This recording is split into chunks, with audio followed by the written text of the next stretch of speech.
ఇట్టగడము ఇట్ట ఊగడము పిచ్చినా కొడుకు మాది ఊగడము ఈ అని ఊగడము లంజా కొడుకు. వాడు హైదరాబాద్ లో ఉండవలసిన ఇక్కడ ఏంటుకుంటాడు వాడు. అదే జగన్ ఎవడు నువ్వు అంటే నువ్వెవడు నువ్వు పన్ను కలనీడా అవును హైదరాబాద్ లో ఉండాల్సి దుష్టీకరించుకుంటే రాజకీయం రాదు, పిచ్చి కుదలు కూర్చుంటే రాజకీయం రాదు. నువ్వు ఏం చేస్తావో చెబితే అప్పుడు రాజకీయం వస్తుంది నీకు. ఊరికే ఎగురుతా చదువుతున్నాడా రాజకీయం. జగన్ వాడు ఎవడు అంటున్నాడు, వాడు ఎవడు అసలు పవన్ కళ్యాణ్ అంటాడు. వాడు ఎక్కడ ఉండాలి, వాడు హైదరాబాద్ లో ఉండాలి లంజా కొడుకు. వాడికి ఏం సంబంధం కూడా ఎవరిని దొక్కుతాడు వాడు లంజా కొడుకు. ఎవరు దొక్కుతాడంట వాడు ఎవడు అసలు ఇక్కడ హైదరాబాద్ లో ఉండాలి వాడు. పోయి కొడుచారు వాడే బుడి పుచ్చుకుంటా అంటాడు. రాయితో కొడతారు మళ్ళీ వాటితో కొడుతున్నాడు. డ్రెస్సులు వేస్తారు, డ్రెస్సు జగనే తెచ్చుకుంటా అంటాడు. అన్ని వాళ్ళే చేస్తారు, మళ్ళా జగన్ మీదకి అన్ని దొప్పుతారు. గడిచిన 5 సంవత్సరాలు పాలన ఎలా అనిపించింది? ఎవరి పాలన? అమోఘమైన పాలన. ఇది చెప్పే పాలన కాదు, అమోఘమైన పాలన. ఈ పథకాలు ప్రజలకు ఉపయోగం అందరికి అందుతున్నాయి. ఎన్ని సీట్స్ అనుకుంటారు ఇప్పుడు? 165. అవతల ప్రభుత్వాన్ని వ్యతిరేకిస్తూ ఏం మాట్లాడను కానీ మా నాయకుడు దమ్ముండి చెప్పిన మాట ఒకటి ఏం చెప్పాడు తెలుసా? మీ ఇంట్లో మీ బిడ్డ మంచి చేసి ఉంటేనే నాకు ఓటేయమని చెప్పాడు మా boss. That is Jaganmohan Reddy.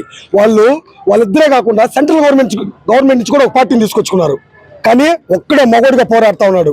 పేదల పాలిటి దేవుడు మా జగన్మోహన్ రెడ్డి, పెత్తందారుల మీద యుద్ధం చేసే దేవుడు మా జగన్మోహన్ రెడ్డి. కొట్టాలంటే ఎవరి వల్ల కాదు, ఎవరి తరం కాదు. అది జగన్మోహన్ రెడ్డి తరతరాలకు సీఎం గా ఉండాలా, మేము ఎదగతానే ఉండాలి ఆయన పాలనలో. జై జగన్. బాగా అనిపించింది. పథకాలు అన్ని రిలీజ్ చేశాడు, అన్ని చేస్తా ఉన్నారు. వాడు ఏమి చేసేది లేదు, చెప్పేది లేదు.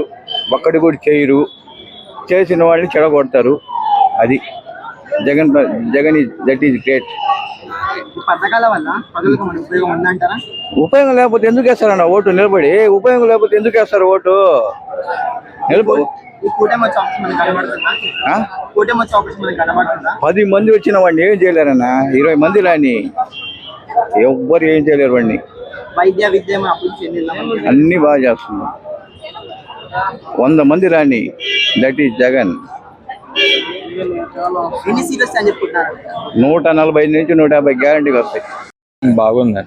సచివాలయాలు తెచ్చారు, పింఛన్లు ఇంటికే వస్తున్నాయి, స్కూల్స్ బాగున్నాయి, వాలంటీర్లు ఇంటికే వస్తున్నారు, అంతా బాగుంది. మళ్ళీ జగన్మోహన్ రెడ్డి గారే గెలుస్తారు. ఉపయోగం ఉంది. అదేం లేదు, అంత ముందు కానీ ఇప్పుడు కొంచెం తక్కువే ఉంది. ఇంకా చెప్పాలంటే ఆయన ఇచ్చిన హామీల ప్రకారం ఇంకా ఎక్కువే అప్ అవుతుంది కానీ తక్కువ అయితే అవ్వదు.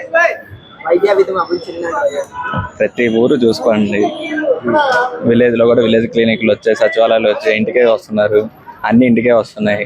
ఇంకేం కావాలి చెప్పండి? అసలు లేదండి. నెల్లూరు జిల్లా అయితే 7కి 7 మళ్ళీ వైసీపీ వస్తుంది.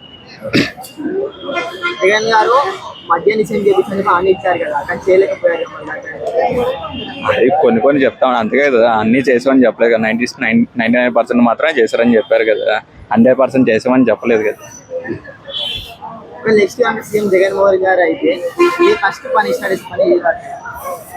ఆల్రెడీ కొన్ని వర్కింగ్స్ జరుగుతూ ఉన్నాయి, అన్ని చేస్తారు.